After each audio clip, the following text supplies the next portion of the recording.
할렐루야. 네, 여러분 반갑습니다. 오늘 귀한 수요 예배 가운데 오신 여러분들 한 분 한 분 주님의 이름으로 환영하고 축복합니다. 오늘 이 생명의 말씀은 골로새서 1장 3절에서 8절까지 이르는 말씀입니다. 골로새서 1장 3절에서 8절까지 이르는 말씀입니다.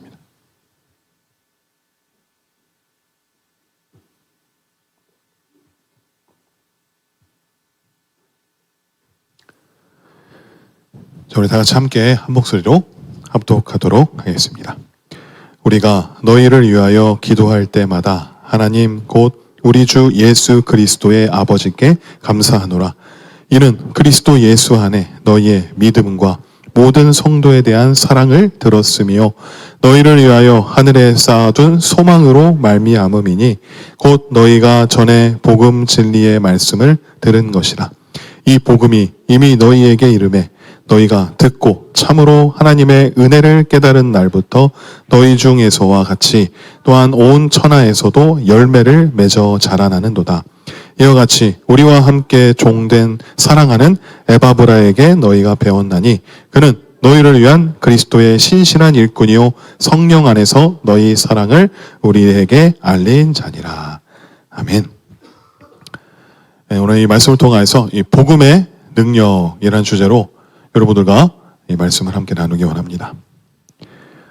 우리가 이 복음이라는 말을 우리가 교회에 다니면서 하나님을 믿으면서 이 복음이라는 단어를 굉장히 많이 접하게 됩니다.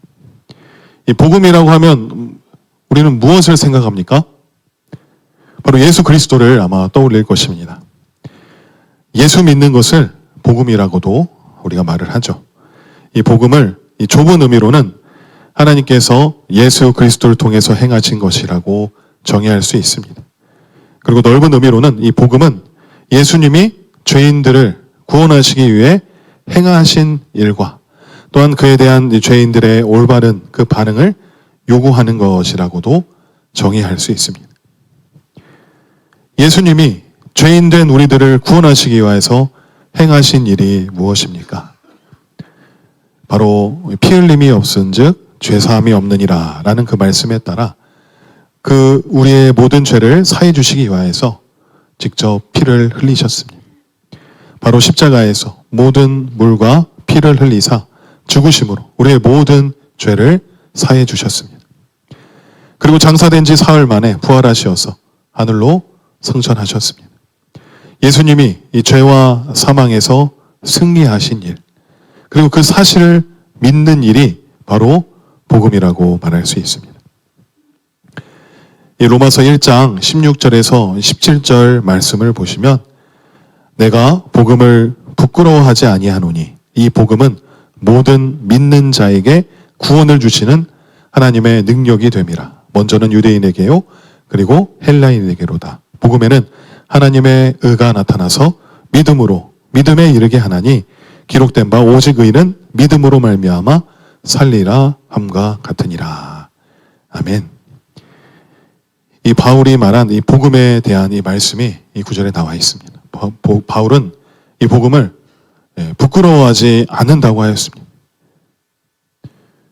왜 복음이 부끄럽다고 생각하는 사람이 있었을까요?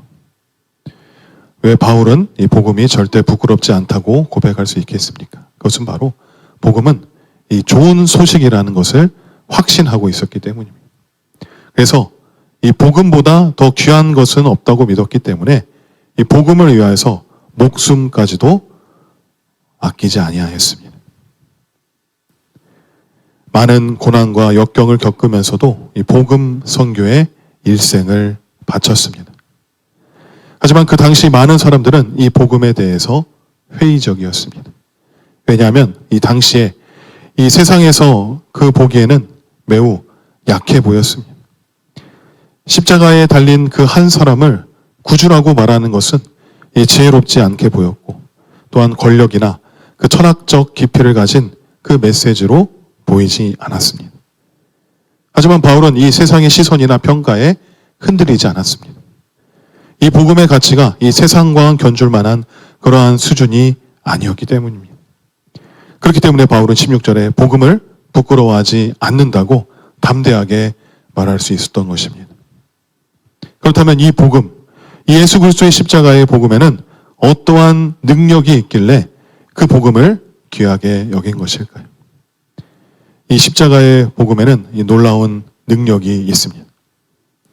우리를 구원하는 그 능력뿐 아니라 죄와 세상을 이기는 하나님의 능력, 또한 사람을 변화시키는 하나님의 능력, 참으로 놀라운 그 하나님의 능력이 있습니다. 이 십자가의 복음 앞에는 어떠한 사탄의 농락과 정죄함도 맥을 잃게 되고, 또한 세상의 화려한 유혹도 빛이 발해지게 됩니다. 그리고 주를 위해 진정으로 헌신하고자 하는 그 열망이 샘솟게 되는 것입니다. 복음으로 변화된 자들은 이러한 삶을 살아갈 수 있게 되는 것입니다. 저도 사실 저는 이제 일반 대학원에 진학하여서 학위를 따고 이 교수가 되고 싶다는 그 부푼 열망으로 달려갔었던 적이 있었습니다. 결국 그 길을 가야 하면서는 신앙을 타협해야 했습니다. 세상이 만들어 놓은 치열하고 또한 온갖 처세술과 속임수에 능한 그러한 일들을 울며 겨자 먹기로 해야지만이 그런 길을 갈 수 있다는 사실이 너무나도 괴로웠었습니다.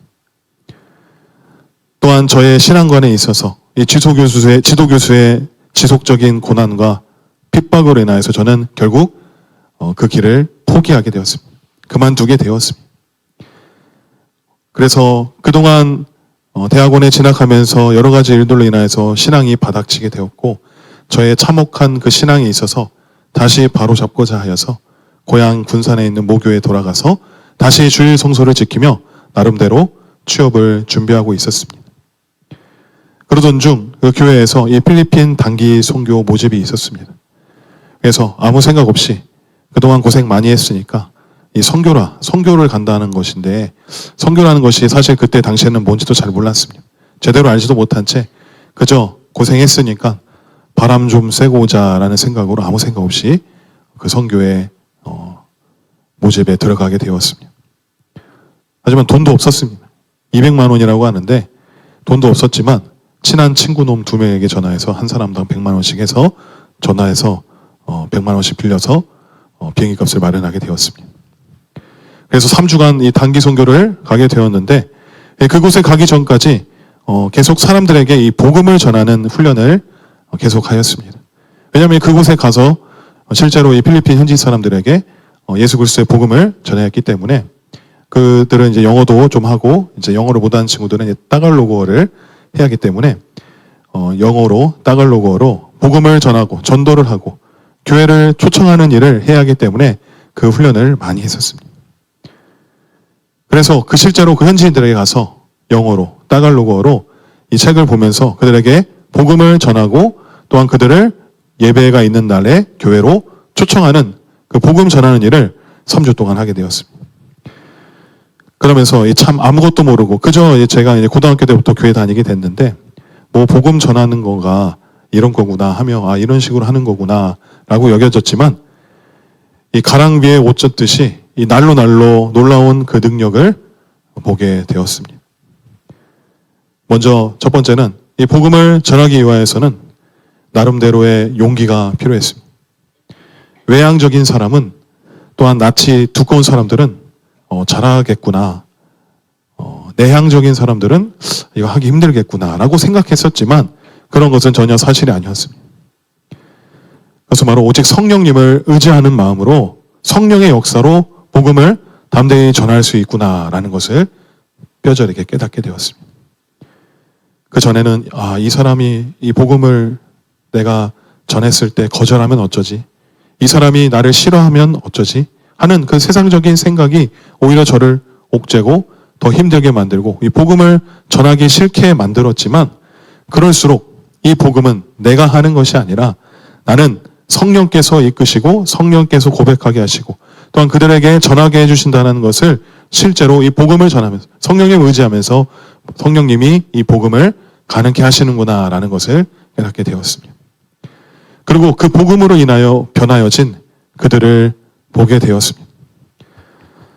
그저 한국에서는 이 교회를 다니면 새로운 사람이 이제 오게 되고 새로운 사람이 왔구나.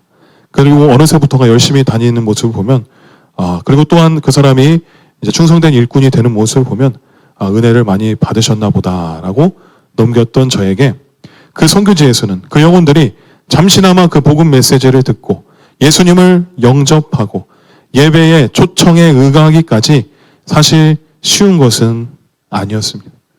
우리가 얼마 전에도 전도 축제 때 우리가 전도 대상자들을 우리가 이렇게 약 38명의 우리 새신자들을 이렇게 초청하지 않았습니까?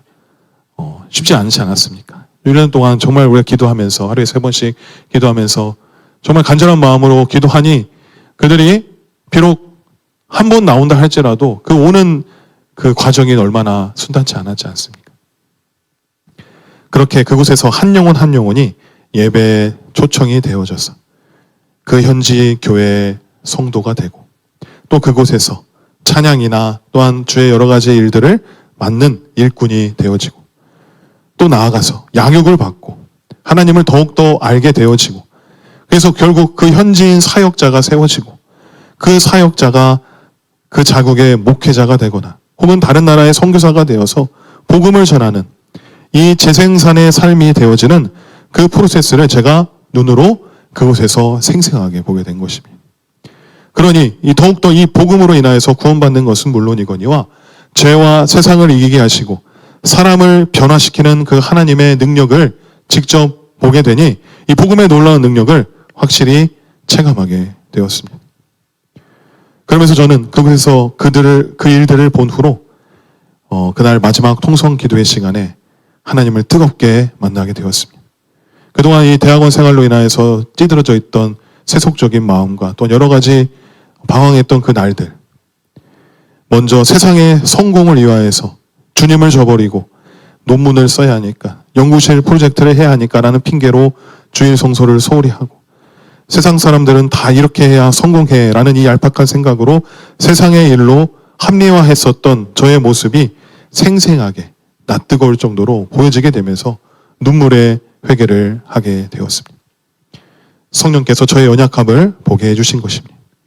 그래서 이제는 나의 성공, 나의 삶의 위함이 아닌 예수 그리스도의 복음의 삶, 예수님이 승천하시기 전에 우리에게 말씀하신 마지막 지상명령, 복음으로 땅끝까지 전하는 삶을 살아야겠다라는 그 진실된 고백을 하나님 앞에 서원하게 되면서 저는 이 그동안의 삶들을 다 내려놓고 그 후로 이제 모교 목사님께 상담을 한 후에 이 신대원에 들어가게 되어서 지금까지 주의 길을 가게 되었습니다.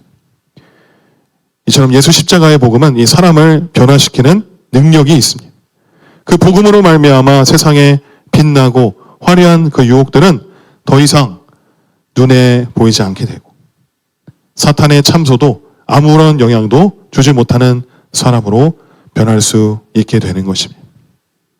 이 복음은 모든 믿는 자에게 구원을 주는 것입니다. 차별이 없이 모든 믿는 자가 믿음으로 구원을 받는다고 했습니다. 국경과 인종과 문화와 신분과 성별과 나이가 전혀 문제가 되지 않는 것입니다. 누구든지 주 예수를 믿기만 하면 구원인 것입니다. 그렇다는 것은 즉 믿음으로 구원을 받는다는 것은 너무나도 공평한 것입니다. 어린아이도 어른도 어르신도 누구나 다 차별 없이 예수 그리스도를 구주로 영접하고 믿기만 하면 구원을 받는다는 사실. 그래서 믿음으로 구원을 받았기 때문에 은혜의 구원이라고도 말을 하는 것입니다. 하지만 이 믿음도 복음에 합당한 삶이 따라야 합니다. 빌립보서 1장 27절에도 말하고 있습니다. 오직 너희는 그리스도의 복음에 합당하게 생활하라. 이는 내가 너희에게 가보나 떠나 있으나 너희가 한 마음으로 서서 한 뜻으로 복음의 신앙을 위하여 협력하는 것과 이 구원에 관한 유일한 조건은 예수 그리스도를 구주로 신뢰하는 믿음인 것입니다. 그리고 이 복음은 열매를 맺으며 자라나는 능력이 있습니다. 마치 우리가 복음의 씨앗을 우리 마음에 품게 되면 그 복음이 자라나게 되어서 열매를 맺게 되어지는 것입니다. 그것이 오늘 본문 말씀의 내용입니다. 이 본문 말씀 6절을 보시면 이 복음이 이미 너희에게 이르매 너희가 듣고 참으로 하나님의 은혜를 깨달은 날로부터 너희 중에서와 같이 또한 온 천하에서도 열매를 맺어 자라나는도다 라고 했습니다. 결국 복음은 이 단순한 지식이 아니라 생명입니다. 생명이라 함은 반드시 자라고 자라면 반드시 열매가 맺히는 것입니다.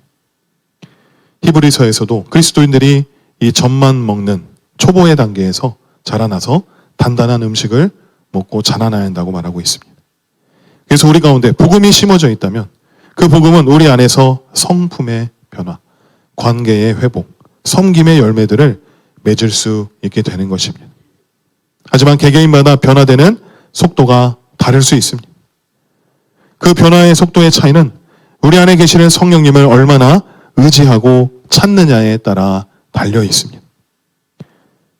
나의 자원으로, 나의 생각으로, 나의 노력으로 한다고 하면 절대 쉽게 열려지지 않습니다. 하지만 하나님의 자원으로, 하나님의 방법으로, 성령의 도우심으로 말미암아 나아간다면 우리가 하는 것이 아닌 성령께서 도우심으로, 하나님의 능력으로 그 모든 것들을 능히 행할 수 있는 것입니다. 하지만 중요한 것은 예수 그리스도의 복음이 우리 안에 심어져 있다면 조용히 그리고 반드시 자라나게 된다는 것입니다. 오늘 이 본문 말씀은 이 골로새 교인들에 대한 감사의 내용입니다. 이 골로새 교회는 이 바울이 직접 개척한 교회가 아닙니다. 바울의 제자인 이 에바브라가 개척하여서 부흥시킨 교회입니다. 이 바울은 사랑하는 제자가 이 개척한 이 골로새 교회에 항상 관심을 두고 기도하고 있었기 때문에 이 에바브로부터 이 골로새 교회의 소식을 듣게 되자 먼저 하나님께 감사할 수 있었던 것입니다. 무엇을 감사했을까요?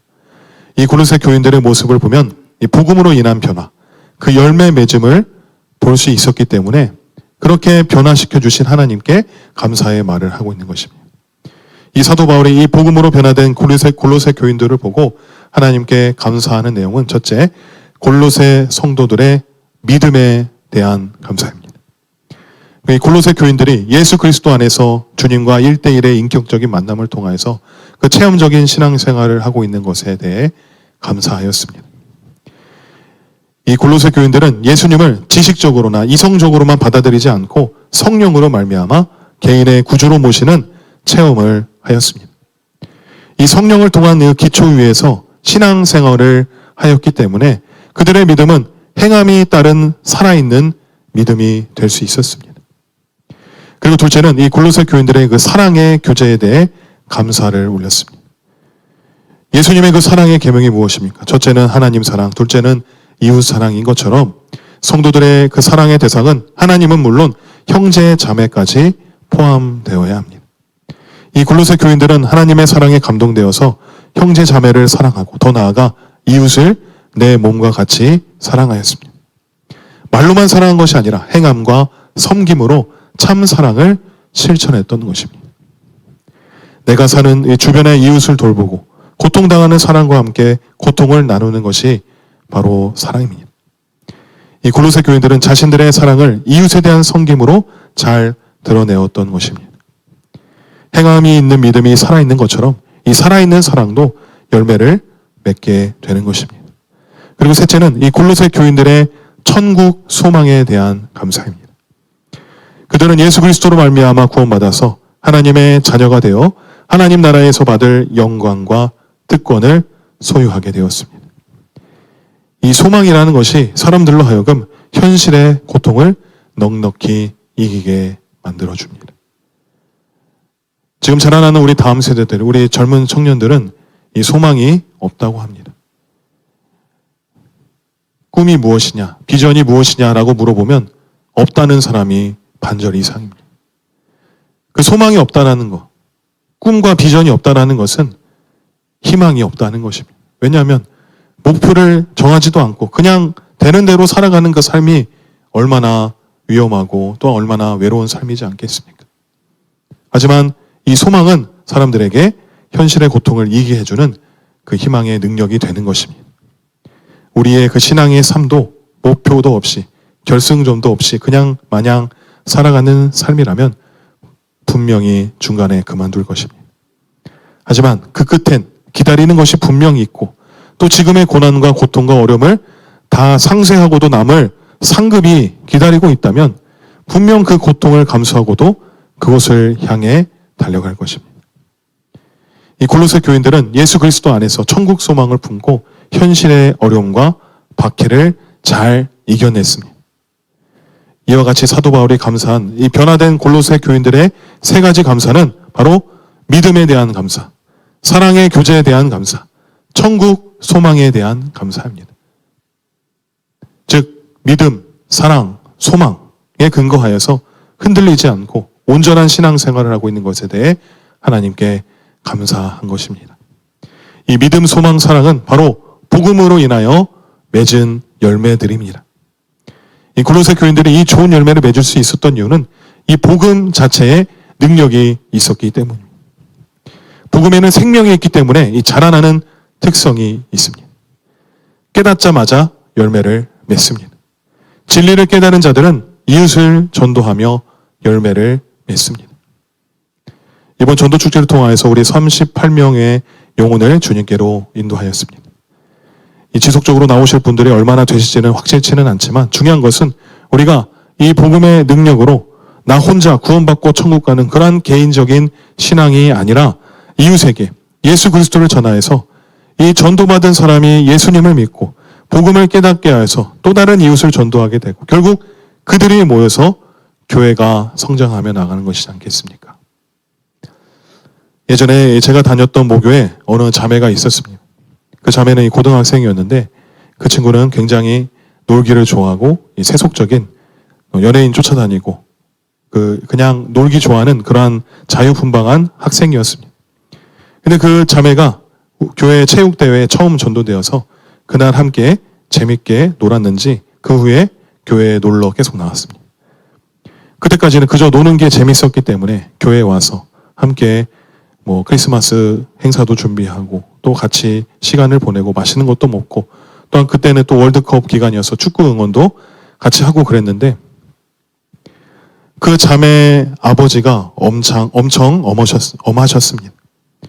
그래서 교회에 있을 때마다 수시로 전화 왔고 또한 밤에 월드컵 응원하며 교회 안에서 월드컵 응원할 때 갑자기 교회 문을 두드리면서 교회에 찾아오셔가지고 흥분한 상태로 화를 내시면서 그 자매를 집으로 데리고 간 적도 있었습니다.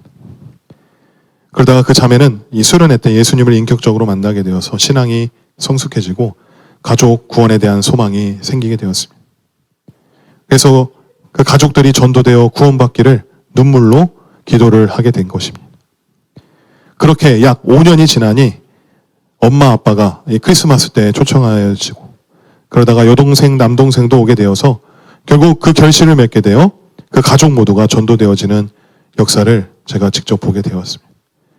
지금은 그 자매는 이 단기 선교사로 또한 교사로 쓰임받고 있고 어머니는 권사님, 아버지는 안수 집사님으로 동생들도 이 교사로 섬기고 있습니다. 이처럼 어느 한 영혼이 구원받으면 그 영혼이 다른 영혼을 전도하게 되고 그 다른 영혼이 또 다른 영혼을 전도하게 되는 결국 그들이 모여서 교회가 성장하게 되는 것입니다. 그 사람이 전도를 잘해서가 아니라 복음을 깨달음으로 말미암아 그 마음의 말씀에 심겨진 그 사람을 통해 복음의 역사가 일어나는 것입니다. 이 본문 7절 말씀에 나오는 에바브라. 이 골로새 교회 담임 목사격인 에바브라는 이 골로새 사람으로서 이 사도 바울이 이 두란노 서원에서 복음을 전할 당시에 복음을 받아들인 자였습니다. 그래서 그 복음을 받아들인 후에 고향인 이 골로새로 돌아가서 교회를 개척하고 교인들을 가르쳤습니다. 그를 알고 있던 이 사도 바울은 이 에바브라가 자신과 같이 하나님의 종이 된 것을 강조하면서 이 골로새 교인들을 위한 또한 주님의 훌륭하고 믿음직한 일꾼임을 말씀하고 있는 것입니다. 이 에바브라는 바울에게 이 골로새 교인들의 아름다운 사랑을 전했습니다. 이 사랑은 개인적인 동정이나 인간적인 교제에서 출발한 것이 아닌 성령의 능력으로 말미암아 나타난 사랑입니다. 갈라디아서 5장 22절에서 23절에 나타난 오직 성령의 열매는 사랑과 희락과 화평과 오래 참음과 자비와 양성과 충성과 온유와 절제니 이 같은 것을 금지할 법이 없느니라. 아멘. 이 성령의 열매인 것입니다. 이 사랑하는 성도 여러분, 이 복음은 예수님에 관한 몇 가지 이론적인 사실이 아닙니다. 예수님의 그 십자가에 대한 추상적인 개념이나 사실적인 진리의 나열도 아닙니다. 성경이 말하는 복음은 바로 인격체입니다. 십자가에 못 박히신 예수 그리스도가 복음인 것입니다. 그렇기 때문에 우리가 복음을 받아들인다라는 것은 단순히 받아들인다라는 차원을 넘어서 인격체이신 예수님을 만난다라는 것입니다. 우리가 삶 가운데서 누구를 만나냐가 굉장히 중요하지 않습니까? 친구 따라 강남 간다는 이 속담도 있듯이. 저도 이 초등학교 때 같은 반 친구 중에 목사님 아들이 있었습니다. 그래서 처음으로 주일학교를 따라가서 교회란 곳을, 서택이란 곳을 가보게 되었습니다. 그리고 고등학교 때 반 친구들이 전도를 해서 교회 갔더니 그 교회 목사님 아들이 이 동갑 친구여서 그 친구와 계속 지내면서 예수 믿는 삶이 무엇인지, 또 목회자 가정의 삶이 무엇인지를 옆에서 보고 배우고 훈련을 받아서 결국 이렇게 저희 집안은 믿음의 집안도 아닌 곳에서 이렇게 주의 길을 가고 또 목회자 집안의 딸을 만나게 되어 결혼하게 되어서 이렇게 믿음의 가정을 꾸리며 살아갈 수 있게 된 것입니다. 우리가 예수님을 만날 때 놀라운 변화가 일어납니다. 그저 몇 가지 사실들을 듣는 것으로는 별다른 의미가 없을 수 있습니다.